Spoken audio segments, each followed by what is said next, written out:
বাংলাদেশে চিত্রশিল্প শিক্ষার প্রসারে আমৃত্যু প্রচেষ্টা ছিল শিল্পাচার্য জয়নুল আবেদিনের।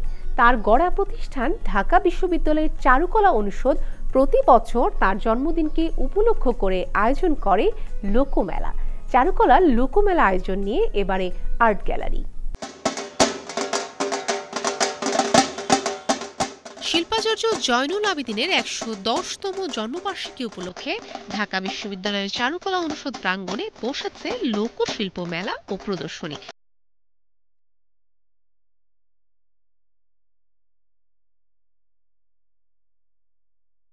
প্রত্যন্ত গ্রাম থেকে আসছে, কিন্তু ওরা ওরা অনেকে আছে যারা যে পার্টির ব্যাপারটা আমি বলছিলাম যে ইউনেস্কোর স্বীকৃতি পেয়েছি, এটা আমাদের তো একটা বিরাট ব্যাপার। এটা কিন্তু ছোটো করে দেখার ব্যাপার না, যে আমরা একটা জায়গা করে নিয়েছি আমাদের সংস্কৃতি নিয়ে, আমাদের লোক যে ধারাকে আমার বিশ্ব দরবারে নিয়ে গেছে, এটা বিরাট ব্যাপার। যে এখানে আমি প্রতি বছরই দেখি একই কারিগর, একই আর্টিশিয়ানরা তাদের কাজকর্ম প্রদর্শন করে। Why not? এখানে বাংলাদেশে তো বিশাল জায়গায় অনেক কারিগর আছে, এবং খুঁজে খুঁজে যদি নতুন নতুন কারিগরকে আনা যায় রোটেট করে, তাহলে এটা আরও প্রসিদ্ধ হবে। আমি অনুরোধ করব এই চারুকলার সবাইকে যে এই নতুন কারিগর কিছু এদেরকে খুঁজে বের করুক এবং আনুক। মেলায় আছে রাজশাহীর বসন্তপুরের শখের হাঁড়ির কারিগর মৃৎশিল্পী সুশান্ত পালের মাটির নানা পণ্য, বিভিন্ন রকম ভাজা পিঠা বাড়িতে তৈরি করে হাঁড়িতে করে এইসব শখের হাত করে কে কত হাঁড়ি দিল তার ছিল একটা চল। তা ব্যতীত গ্রামের বাড়িতে খড়ের ঘরের চারিপারে পার্সিকাই করে যখন এই শখের হাঁড়ি সাজিয়ে রাখতো, তাই হলো নতুন বউ আসবে।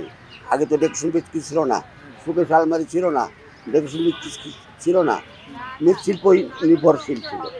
সোনারগাঁওয়ে দারুশিল্পী আশুতোষ সূত্রধরে কাঠের ঘোড়া, হাতি, বউ যাই মোটামুটি হয়। এই মধ্যে যদি আরো একটা মেলা হালা হইতো সুযোগ পাইতাম, তাহলে আমরা সবাই চলার পূজার একটা সুযোগ পাইতাম। সরকার করুক আর বেসরকারি করুক, যে কোনো লোকেই করলে আমরা একটু আসান পাইতাম। মাগুরার শঙ্কর মালাকারের সোলার তৈরি ফুল, পাখি, কদম সহ নানা জিনিস। এই যে পাখি তৈরি করি, এই যে ফুল তৈরি করি, এই যে কদম ফুল তৈরি করি, এই যে কত লোকের সঙ্গে দেখা হয় এবং একজন এক একটা নিচ্ছে।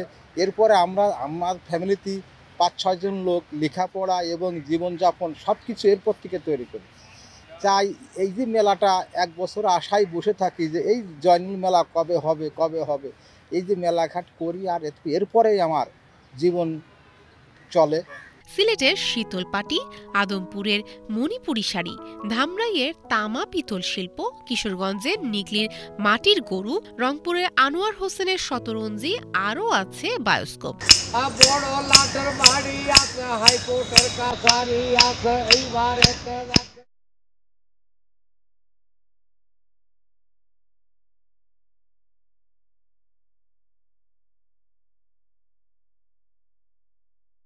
এছাড়া চারুকলা অনুষদের বিভিন্ন বিভাগের তৈরি শিল্প সামগ্রী, লোকশিল্প ও অনুষদের বিভিন্ন বিভাগের অংশগ্রহণে ৩ দিনের মেলার উদ্বোধন করেন ঢাকা বিশ্ববিদ্যালয়ের কোষাধ্যক্ষ অধ্যাপক এম জাহাঙ্গীর আলম চৌধুরী।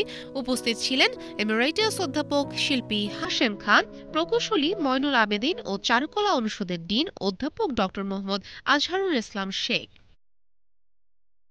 শিল্পক্ষেত্রে বিশেষ অবদানের স্বীকৃতি স্বরূপ জয়নুল মেলা উপলক্ষে প্রবর্তিত এবারের জয়নুল সম্মাননা পেয়েছেন অধ্যাপক শিল্পী মিজানুর রহিম ও অধ্যাপক শিল্পী রফিকুল আলম, যা জয়নুল আবেদিনের জন্মদিন ২৯ ডিসেম্বর শিল্পীদের হাতে তুলে দেয়া হয়।